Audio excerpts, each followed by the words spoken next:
జైళ్లకు పంపించిన చరిత్ర గత 5 ఏళ్లుగా ఇదే కొనసాగింది.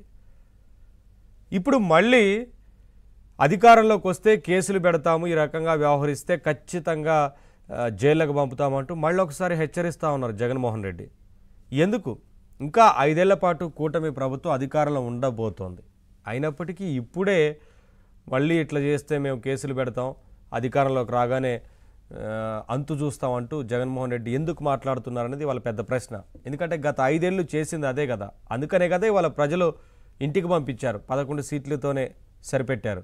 అయినప్పటికీ తీరు మార్చుకోకుండా అదే రకంగా జగన్మోహన్ రెడ్డి వ్యవహరించడం పట్ల, మాట్లాడటం పట్ల ఇవాళ ప్రజలందరిలో కూడా చర్చ అయితే జరుగుతూ ఉంది. మరొక వైపున జగన్మోహన్ రెడ్డిని ఎవరైనా సరే విమర్శించినా వారి మీదకి ఆ పార్టీ నేతలను ఉసిగొల్పి గతంలో ప్రెస్ మీట్లు పెట్టించి ఏ రకంగా వ్యవహరించారో అందరికీ తెలిసిందే. ఇవాళ ఆ నేతలందరూ కూడా కేసులతో ఇబ్బందులు పడుతున్నారు, వరుసగా జైళ్లకు వెళ్తున్న సందర్భం కనిపిస్తూ ఉంది. ఇంకా తప్పించుకొని తిరుగుతున్నారు వైసీపీకి సంబంధించిన లీడర్లందరూ.